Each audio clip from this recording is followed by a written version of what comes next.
Good afternoon, everyone. My name is Kristen Sargent. I'm Chevy Chase at Home's Member and Volunteer Programs Manager.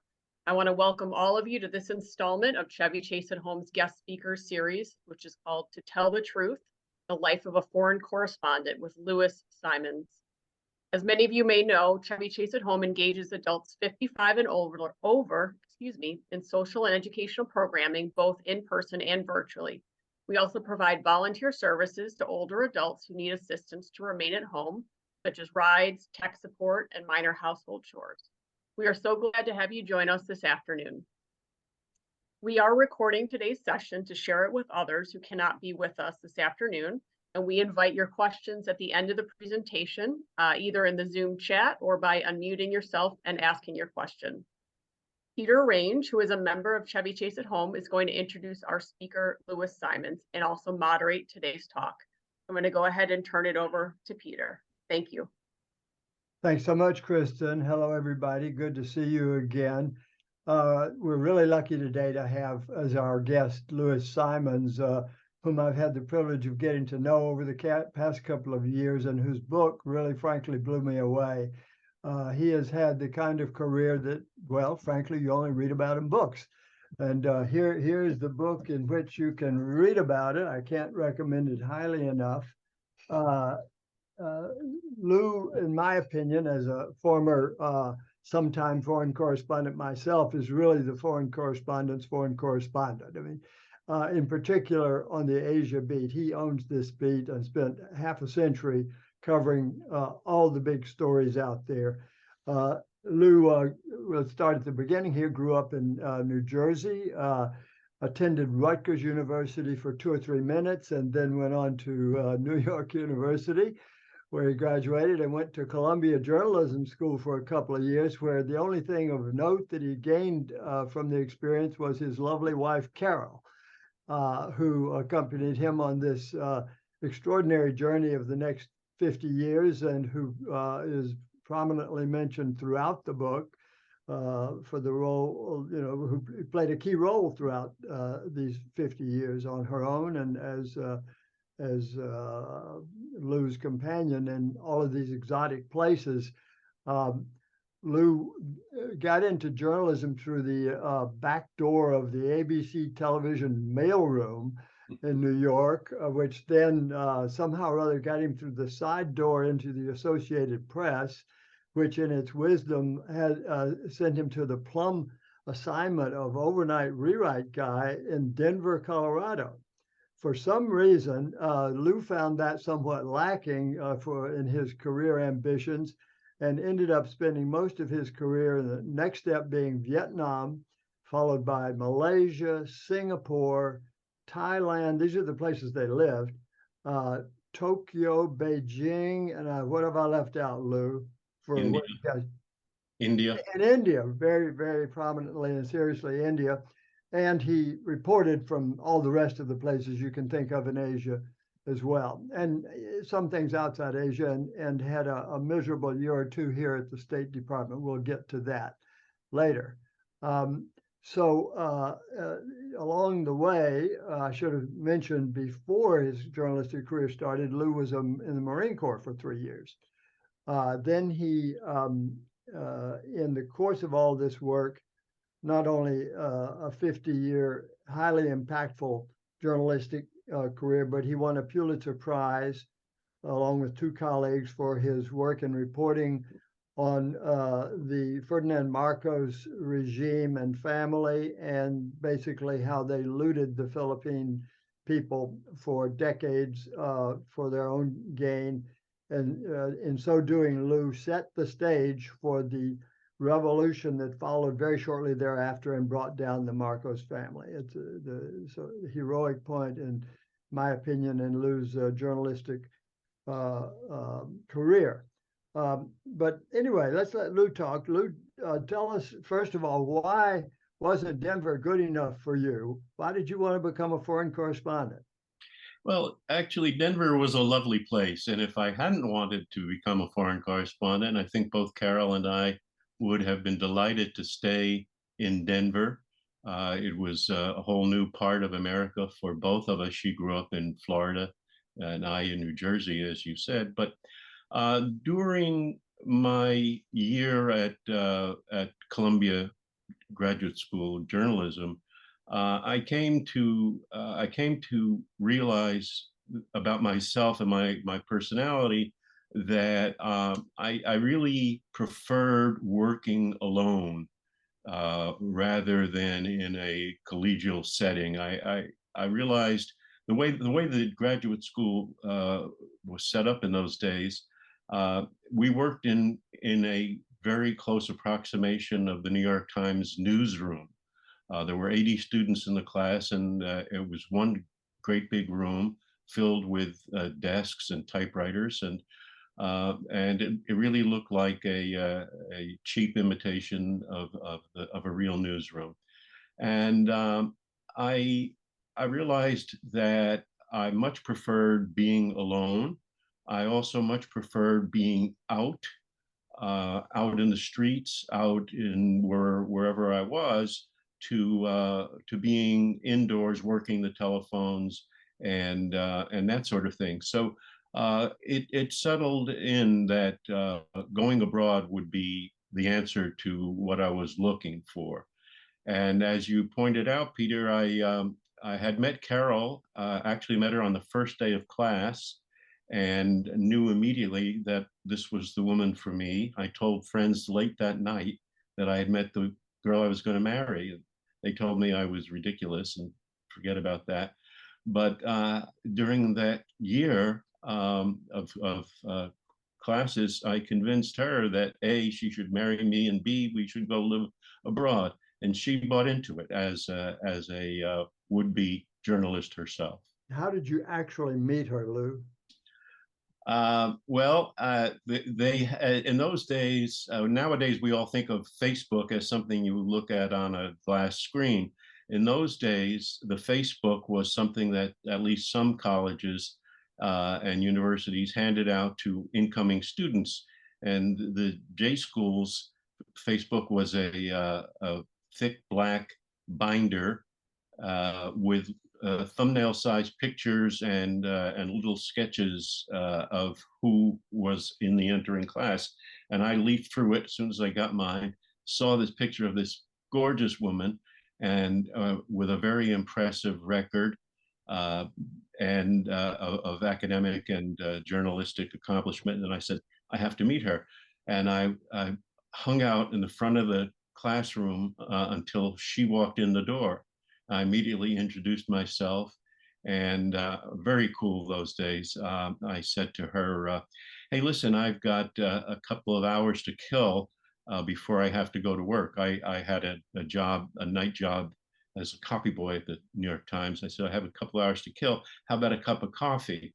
And why she accepted that lame pitch, I have no idea, but she did. And we had our cup of coffee, and I quite literally fell in love. She, not so much. It took a while. Excellent. So let's get abroad now, Lou, and talk a little bit about your first overseas assignment, 1967 in Saigon. You went out there as a gung-ho supporter of the American mission as presented by the American government and military, and changed your mind, including based in part on some time you spent with General Westmoreland. Can you tell us about that? Yeah, you're absolutely right. I was a hawk. I had come just recently, a year prior to Columbia. I had been in the Marine Corps on active duty, peacetime duty, but nevertheless, I came out believing in the mission, believing that communism was going to overthrow all of Asia and move across the Pacific. And if we didn't deal with it in Vietnam, soon there would be Red Army soldiers in Los Angeles. And that had actually quite a bit to do with why the AP chose me to go to Vietnam. I was actually supposed to go to Africa. That was my dream and my ambition. And one day I got a call from an executive of the AP saying, listen, we need a warm body in Saigon. How about it? And are you interested? And frankly, I really was not very interested, but I also recognized that if I said no to that first offer, I would at least slow down, if not ruin my chances to ever go abroad. So we went to Vietnam. Carol was working for CBS television. She was able to keep her job in the Saigon bureau.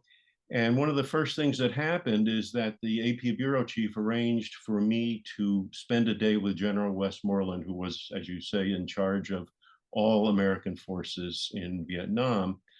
And the idea was that AP, like a lot of the major journalistic players in Vietnam in those days, was under attack from the Pentagon and from the Johnson administration for being what they considered to be anti-war and therefore anti-American. And AP reasoned that here was this young fellow, me, 26 years old, still with short hair and gung-ho. He's the answer. He'll just do what he sees, and he won't have any axe to grind. So that was my instruction on that morning when I went out to the airport to get on General Westmoreland's private plane was take down what he tells you, what you see, and that's that. And so we went off, he and I and his aide, a young lieutenant. We went from fire base to fire base in the Central Highlands of southern Vietnam. One of the people I met on the first stop we made turned out to be none other than Donald Graham, the heir apparent to Catherine, his mother, and soon to be my boss of bosses at the Washington Post. But I didn't know who he was at the time. In any event, we went through several of these fire bases. Westmoreland, we would go into an underground bunker covered with sandbags. Westmoreland would get a briefing from the officer in charge, and then we'd go on to the next one. And the message was the same everywhere we went. In a few words, it was no more than enemy body count up, friendly body count down. We're doing well. All is fine. The end is in sight. And I began to question this to myself. So we got back on the plane after the last stop, heading back to Saigon. And this is a very small aircraft. And Westmoreland and I are sitting facing each other, knee to knee. And I sort of summoned up my courage after I'm a 26-year-old kid. I'd just gotten out of the service. This is a 4-star general. He's in charge of this whole war. Not an easy task to challenge him. But I said, General, what I am seeing and hearing today reminds me of what it must be like for you to be a district sales manager back in the States. And you're going around somewhere in the Midwest, checking in with your sales reps, and they're telling you, boss, everything is going great. We're selling more tractors this year than ever before. And do you buy that? Or do you take it with a grain of salt? Is this what you report back to your masters in Washington, or do you challenge what you've heard? Oh, and he tapped me on the knee with his finger and said, "Son," and I love when old guys call young guys son. It reminds me of football coaches and letting you know who's in charge. He said, "Son, I know exactly what I'm hearing. I take it with a large grain of salt, and that's what I report back to the Pentagon." But that was not the case. He was reporting back exactly that: enemy body count up, friendly body count down, and there's light at the end of the tunnel. That's why Vietnam turned out to be, in large measure, that's why Vietnam turned out to be the mess that it was. Thanks, Lou. To get us through this amazing journey of your 50 years, I'm going to hopscotch a little bit. One of your most dramatic experiences was your assignment to India. Can you tell us a little bit about that, please? Yeah, well, by that time I had moved on. I had left the AP after a 7-year stint with them, and I joined the Washington Post. I was hired because of my Asia experience. I had been in Vietnam and in Malaysia and Singapore running AP bureaus there by that time. And I was hired by the Post with the notion that I would be assigned to Asia at some point, not exactly knowing when that would be. And after being here in Washington on the foreign desk for a couple of months, war broke out in South Asia, which is to say on the Indian subcontinent between India and Pakistan over the future of the eastern wing of Pakistan, East Pakistan, which we now know as Bangladesh. And the Washington Post was without a bureau in New Delhi or in Pakistan. And so eventually, after a couple of other Washington Post correspondents from other places were sent in, I was sent in and was there when the war ended. AP decided, I'm sorry, the Washington Post decided to reopen its long moribund bureau in New Delhi, and I was elected for that post. My wife, myself, and at that point our two little girls, both under the age of 5, were living in New Delhi, and Mrs. Gandhi, Indira Gandhi, who was then Prime Minister, a member of the Gandhi family that had run the country essentially from independence onward, was in legal trouble. A court had found her guilty of misusing armed forces, the Indian armed forces, for her own electoral campaigning for re-election. And I wrote a story about that while covering a demonstration in New Delhi, a pro-Indira Gandhi demonstration of thousands and thousands of people, at which I happened to make out what was clear to me were soldiers in civilian dress taking part in controlling the crowd and various other measures for which they were not supposed to be involved. I happened to run into 2 mid-ranking officers, Army officers who I knew personally, just bumped into them in this vast crowd. And I said, hey, what's going on with these guys? These Jawans is what the Hindi term for soldiers. Why are they here? And they said, oh, well, we got orders from the defense ministry that we were supposed to supply them to take care of things and keep it quiet. So I wrote a story about the demonstration that I just described to you that night, and in it I included no more than 2 sentences about what I just described about the presence of those soldiers. The next morning, back here in Washington, the Indian ambassador called on Ben Bradley, who was then the executive editor of the Washington Post, and said, what Simons has written, what you've published, and by the way, the story was not considered a big deal by the Washington Post. They put it inside. And he said, this story is not true. How do you know it's not true? Asked Bradley. Well, nobody else had it, said the ambassador, apparently never having heard of an exclusive. But in any event, he said to Bradley, either you take Simons out and claim responsibility to claim it's your own decision, and therefore you'll be able to keep a bureau open, or we will expel him from the country and you will never be allowed to reopen a bureau in India. And Bradley, to his credit, told the ambassador to take a walk, and then called me in Delhi and said, you're going to be thrown out, be prepared. And within hours, I was arrested by armed soldiers and locked in a hotel room behind an armed guard. And 5 hours later, I was on an airplane for Bangkok, only because that was the first plane out. My wife and 2 young children were left behind. It was only by insisting that I be allowed to tell them that they even knew that I was being thrown out. Carol suffered over time that she was left behind. She suffered a nervous breakdown. Our house was under armed guard.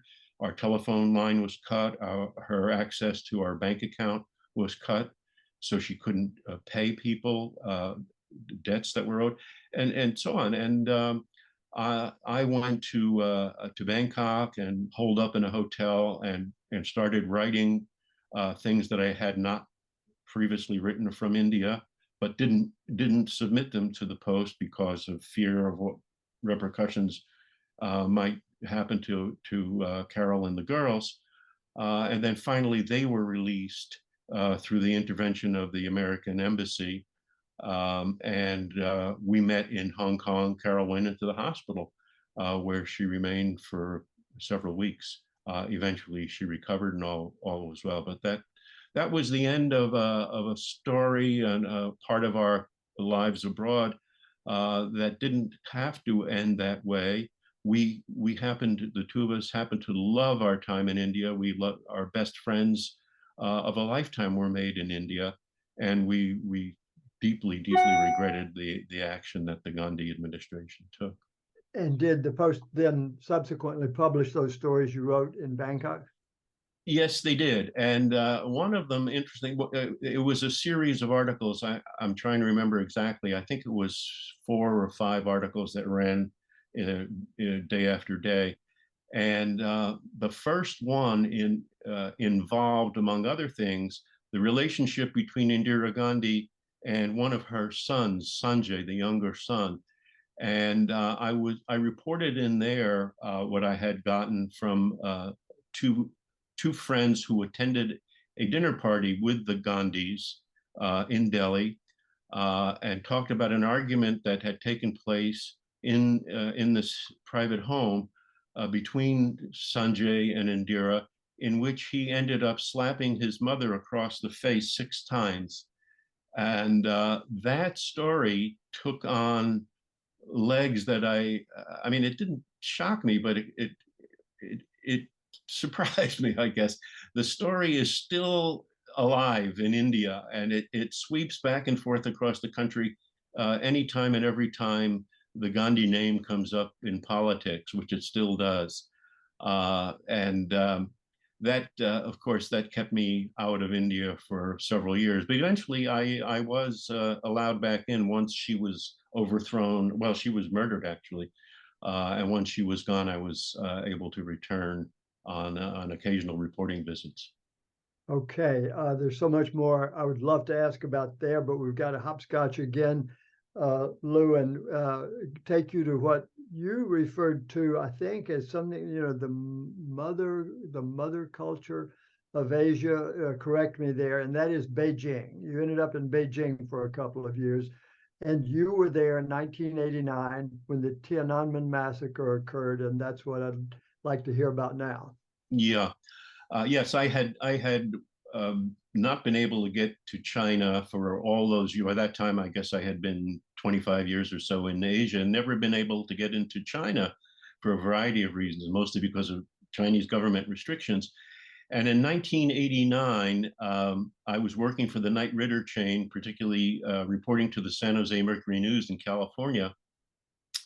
And I kept bumping into another Knight Ridder correspondent, Michael Browning, who was based in Beijing while I was based in Tokyo. We would meet in third countries. And he had been in place in China for about 6 years. I roughly the same in Japan. And we started talking about, gee, wouldn't it be fun and interesting to swap places, say, for 2 years? And we managed to sell that idea to our editors, which was it was certainly unique. So we got there, Carol and I, and our girls by that time were in college back in the States. We had a 12-year-old boy, Adam, who went to school in Beijing, and we settled in for on New Year's Day. We settled into the Brownings' apartment to New Year's Day, 1989. to begin what we thought would be a 2-year wonderful period of absorbing Chinese culture, maybe learning a little language, traveling. It was going to be a great time. And that spring, the students at Beijing University went on a pro-democracy strike, if you will, and ended up settling into Tiananmen Square, which was this enormous public square right in the center of old Beijing, directly across the road from the Forbidden City of the emperors and the headquarters of the Communist Party of China. And it turned into a massive event. Upwards of 1 million people at peak probably were there. And my sabbatical in China came to an abrupt end. I was kind of troubled about it, in the sense that I didn't feel I as a newcomer, I was prepared to cover this, what potentially could result in the overthrow of the Communist Party, communism in China, as a newcomer. But like all journalists, foreign correspondents and domestic, you adjust and you do what you have to do. And I began spending all of my time in the square talking to these young people who wanted to see more freedom, who were concerned about their future, concerned about the future of the country. And it was a massive and awe-inspiring, really truly awe-inspiring experience. Finally, on the night of the attack, I had taken a break, gone home to our apartment, which was about 2 miles from the square, on a bicycle, and I was eating dinner when I got a call from a friend who was in a hotel room directly opposite Tiananmen Square. He said, "You've got to get down here now, get back. The army looks like it's attacking, and there are tanks in Tiananmen Square." So I hopped on a bicycle again, rode back down there, got into the square. In the center of Tiananmen Square is an obelisk, a monument, kind of a mini Washington monument, if you will, in honor of the people who sacrificed their lives for communism. I stood on that so I could have a view, and at midnight the lights were suddenly turned off. The place was pitched into utter blackness, and armed soldiers began attacking the students, first with clubs and then opening fire. I felt a tick, if you will, in the back of my neck, which I thought it was a mosquito, and I reached back and there was blood on my fingers. Turned out that a bullet had smacked into the granite of the monument, and then that nicked my neck. I said, "Time to go." And I got out of there, made my way through this utter chaos, this madness that was going on in Tiananmen Square, fires, tanks running over young people, running over their makeshift tents. I finally got into the Beijing hotel and started filing from there. It went on. Filing, for those who don't know, means sending the story. I went back and sent the story. Yeah. That's exactly right. Yeah. Maybe I can stop there unless you've got some follow-up question you want to ask. Well, so you finally made it back home in one piece.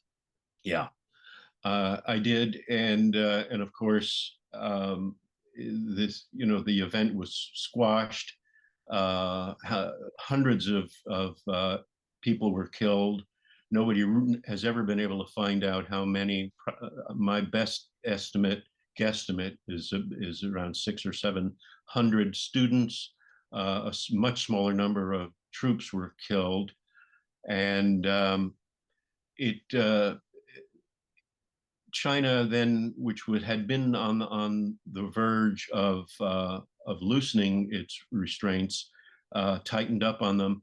But at the same time, the leadership, Deng Xiaoping at that time, came to recognize that the only way he was going to be able to get out of this terrible quandary was to concentrate on building the economy and allowing these young people, among others, to make a better living and to have greater opportunities. And in essence, that was the beginning of the China we now know as perhaps the world's leading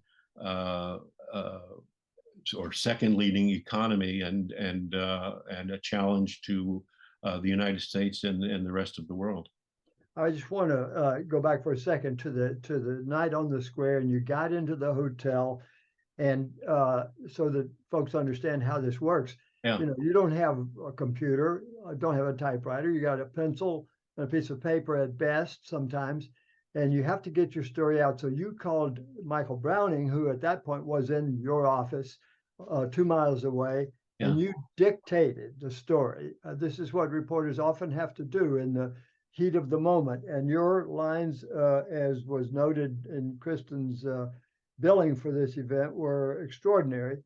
I began dictating. China's pro-democracy movement was drowned in blood this morning by as thousands of troops supported by tanks and armored cars swept into the heart of Beijing. That's the stuff of a serious foreign correspondent, folks, who can stand and dictate lines like that on the spot, on deadline, in the heat of the story. Okay, Lou, I mentioned earlier that in their wisdom, your masters at one of your publications decided, oh no, I'm sorry, I'm saying this wrong. You changed publications again, and you went to Time Magazine for a while, and they gave you what many foreign correspondents would consider a plum assignment as State Department correspondent. How was that? Yeah, it was a nightmare for me, frankly. What happened was we had been living in Tokyo for, by that time, Tokyo and the year in Beijing for nearly 15 years, which is an extraordinarily long assignment for any correspondent in working for any American publication. Our two daughters were back here in the States. One had already graduated from college and begun work. The other was in medical school, and our son had also come back here and was in boarding school, high school. So we were beginning to feel lonely, and we realized that we had done this to our own parents. For all those years, we deprived them of our proximity and their grandchildren's, and we didn't want to keep this going. We wanted to come back, and I got this offer from Time to join the bureau here in Washington and cover the State Department, and it made sense, as you said, Peter. You know, I'd been covering essentially U.S. policy in Asia for since the Vietnam War. What better place than the sausage factory to see how policy is made? But and I should say that several colleagues, both working for Time and for other publications, had warned me that this was not going to, this could be not what I anticipated, and they were right and I was wrong. It was just not for me. I didn't give Time what they wanted. I was unhappy. I realized that I could not continue to thrive, A, in a newsroom, and B, in the ultimate collegial journalism, which was Time and Newsweek in those days too, where the reporter files a file to New York along with other people who may be elsewhere around the world, and all of that gets put together by an editor sitting in New York, who writes the final story. And it just didn't work for me. As I said, I was miserable. So I realized that my only option was I needed to go off on my own. Otherwise, I would never survive another newsroom assignment. And so I took what was a major step financially, professionally, and personally, and became a freelance. Fortunately, Carol, by that time, had settled into a new job at AARP. She was the editor of their publication, their magazine, and I could take that risk. So I reached out and through a friend got an assignment at National Geographic. And as luck would have it, what they wanted me to do was go back to Southeast Asia, where it all began all those years before, and cover a remarkable story of fires that were sweeping all of much of Indonesia and several islands and the smoke was blanketing all of Southeast Asia, reaching as far across the sea as California.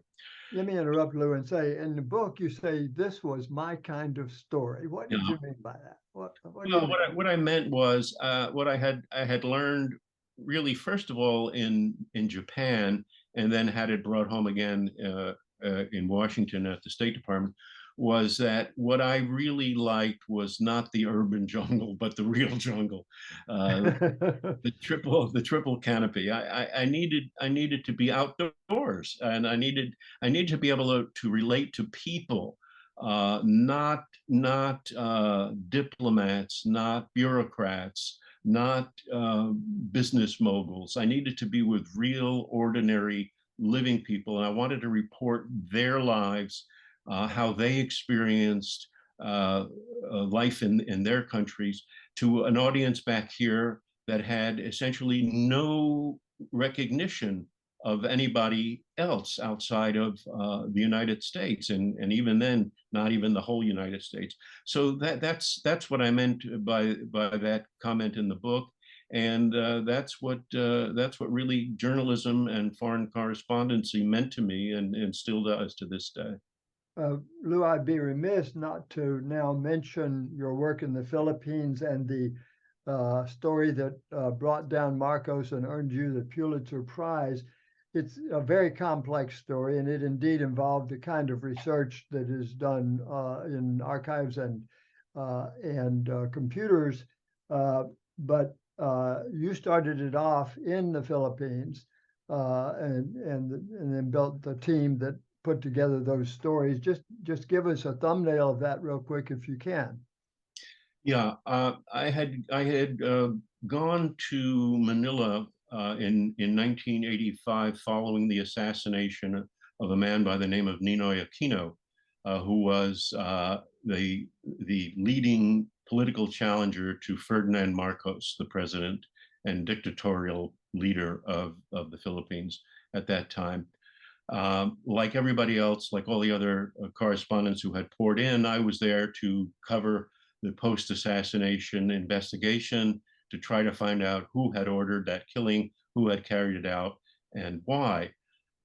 In the course of doing that, and when I say the course, I mean about a year and a half, about 18 months, I began hearing rumors of the Marcoses and the Marcoses meaning Ferdinand and his wife Imelda, and their cronies, as they were called, about 10 or 12 of them, who were literally stealing hard currency out of the Philippines treasury. And the term of art used was salting it abroad, which was to say buying high-end real estate in Manhattan, in the Bay Area of San Francisco, other places in the United States and in other countries in Europe, as well as hiding it in shell companies around the world, Swiss banks and so forth. These were rumors, but I began hearing them so often, and some with such detail, that I wrote a long memo, I think it was 20 pages, to my editor back in San Jose, California, saying, look, there's something going on here. It's not just gossip. There's got to be more to it. I want the chance to look into this. And the San Jose paper took that risk. knowing full well that I might not be able to deliver, that it might all just be gossip, that it might not be true at all.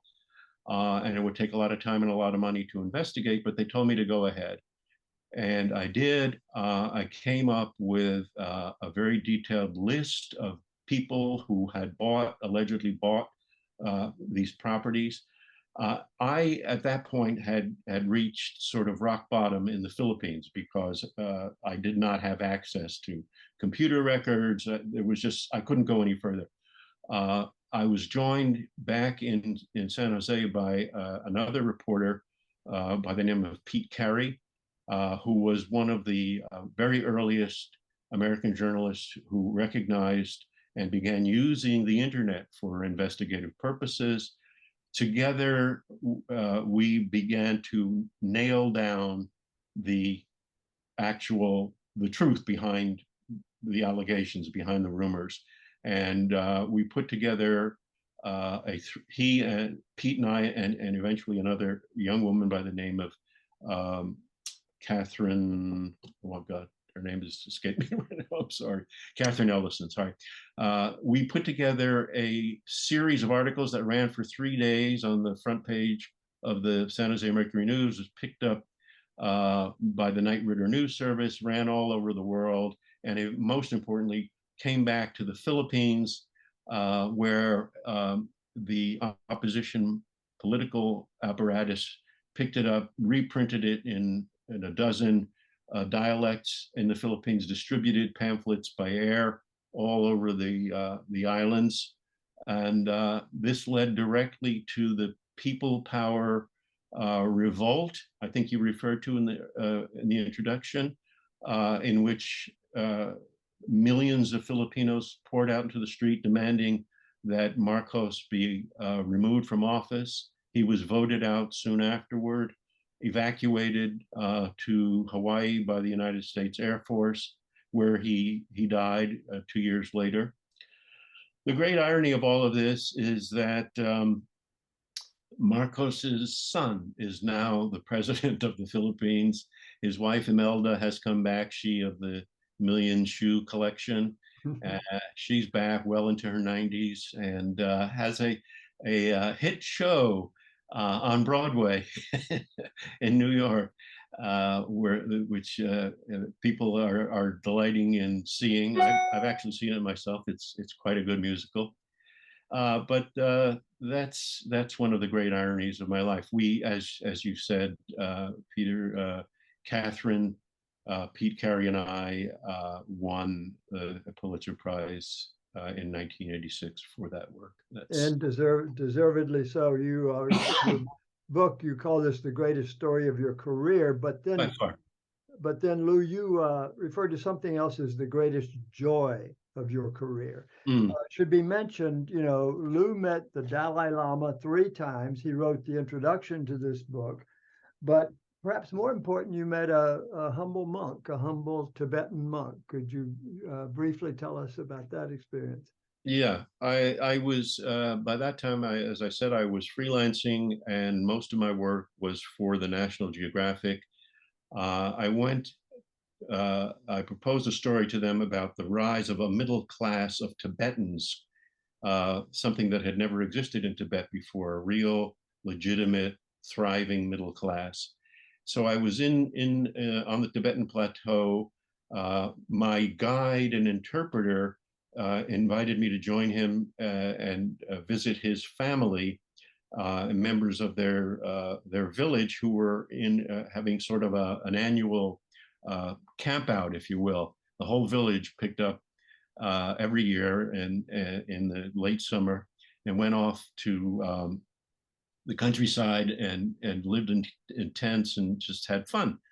I went there and, as I said, met his family, other members of the village, and most particularly met his younger brother, who at that time was 14 years old.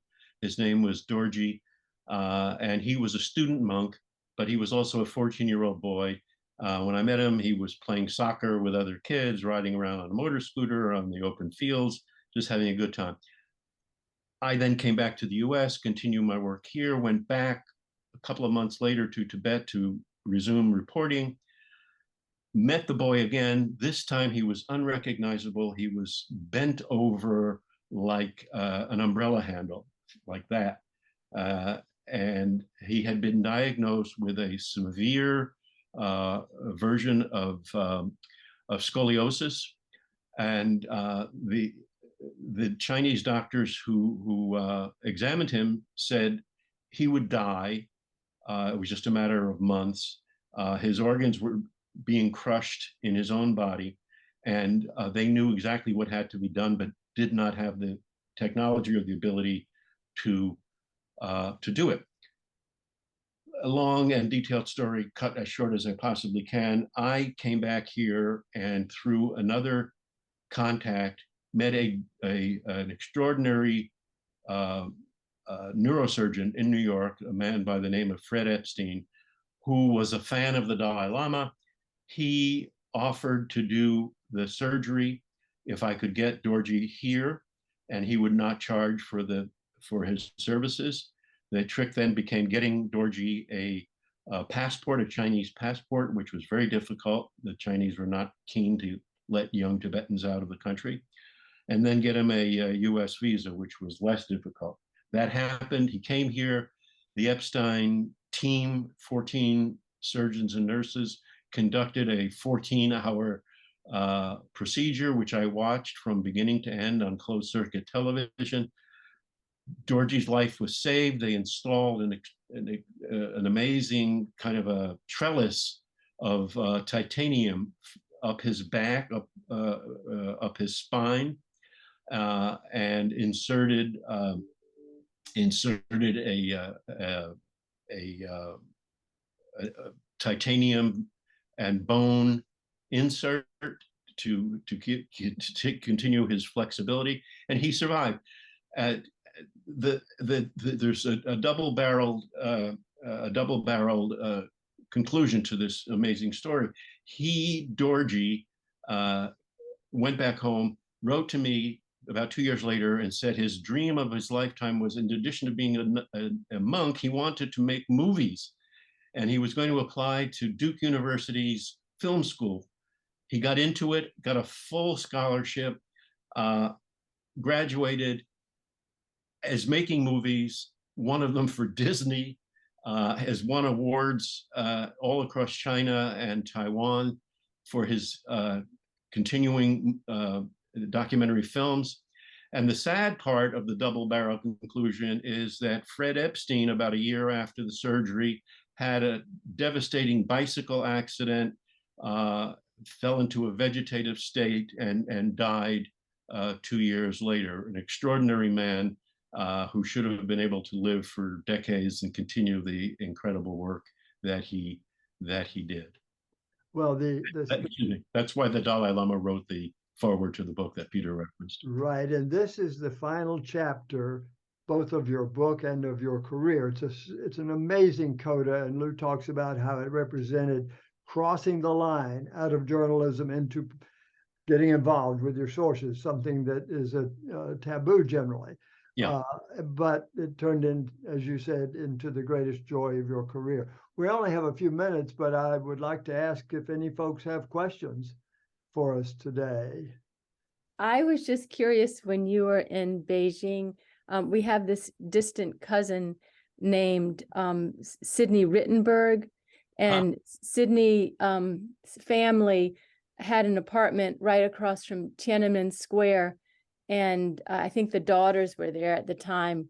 And Sidney wrote a book, The Man Who Stayed Behind, and he passed away in 2019 at 98, and his wife wrote a book, After the Bitter Comes the Sweet, and she is still in Seattle.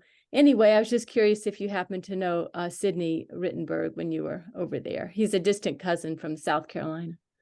Yeah, Sidney Rittenberg is the man who, an American who stayed on with Mao during the revolution, if I'm not mistaken. Is that the man you're speaking about? Yeah, she raised her thumb. Yes. Yeah. Okay. Yeah. I mean, I never met him.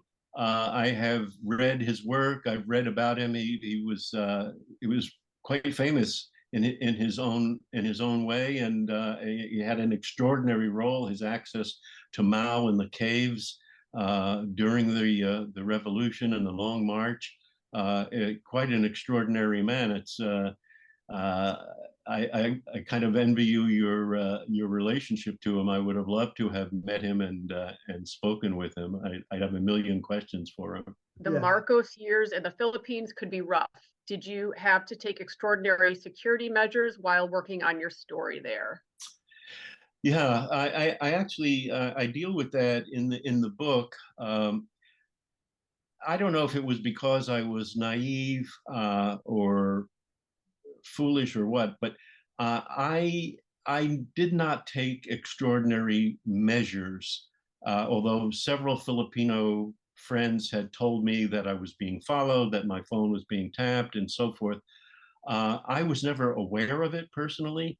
I guess the one thing that I did do, and this is in to tell the truth in the book, I was in the habit of going out for a very early morning jog every morning in Manila. I would leave my hotel and run along the Manila hotel where I stayed is on Manila Bay, right on the waterfront, and there is a very large and broad seawall separating the bay from the land.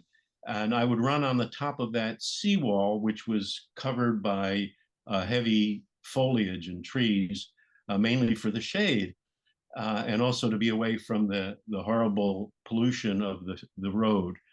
And I came back from one of those runs one morning, and the doorman of the hotel, who he and I knew each other, called me aside, and he said, "Mr. Simons, you have to be careful.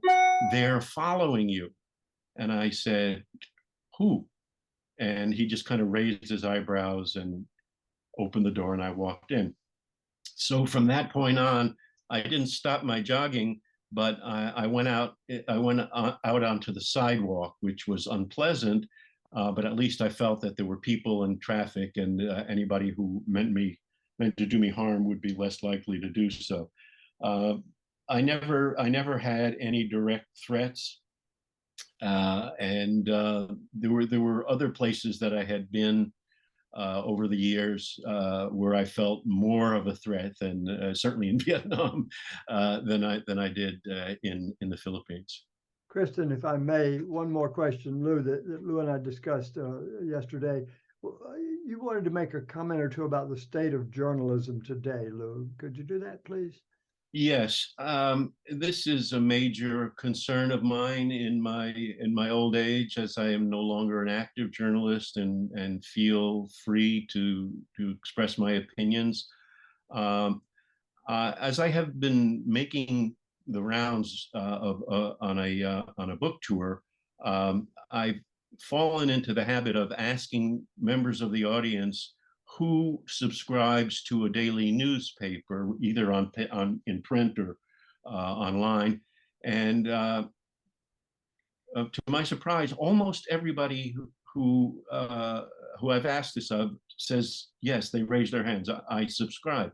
Okay, that's probably self-selecting in the sense that why else would they come to hear a journalist talk about his memoir if they weren't interested in the news? But then I asked, who of you believes most of what you read in your newspaper? And the hands stayed down in their laps. And so the journalism has fallen into that terrible place where 70% supposedly of Americans do not believe what they read or view in the news. And if you think about that and think about the fact that most of them have replaced news reading with social media, which are tailored and chosen by them because they provide the kind of information that they want to hear that affirms their own biases, we're in a bad place. Nothing is more essential to a democracy's survival than an informed public. If you don't know what what's happening in your country, what's happening in your name. You don't know who to vote for. You don't know how to vote. You don't understand what's being done with your tax dollars, all of these things. And that's where we are right now. And I am terribly worried about it. And I do not see any solution on the horizon. Looks like we have one more question in the chat quickly. It says, India. I lived in Delhi for 6 years. Many of my Indian friends think Modi is dismantling democracy in India. Do you agree? I do. I agree. His anti-Islam position is it's already devastating. And whether you're friends or Muslims or Hindus or both, I don't know. I have many friends from both camps, and they are all very, very worried about it. The trick, Modi's trick, which is essentially what Deng Xiaoping and now President Xi did in China, is that India is becoming a serious economic force. You've got the rise of a true middle class, a lot of very wealthy people, a lot of new technology, and people are being bought off with all of those accomplishments. It's very dangerous, and I am terribly concerned about it. Some of you may know, or you may not yet. There's an incident yesterday in Canada in which Prime Minister Trudeau has accused Modi directly and his government of plotting and carrying out the murder of a Canadian Sikh. And this just, to me, is an example, the latest example, and possibly a forerunner of more to come, as Modi feels more and more in charge and able to do exactly what he wants to make India the Hindu-friendly place that it is.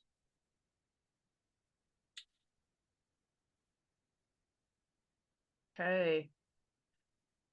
Looks like there are no more questions. Okay.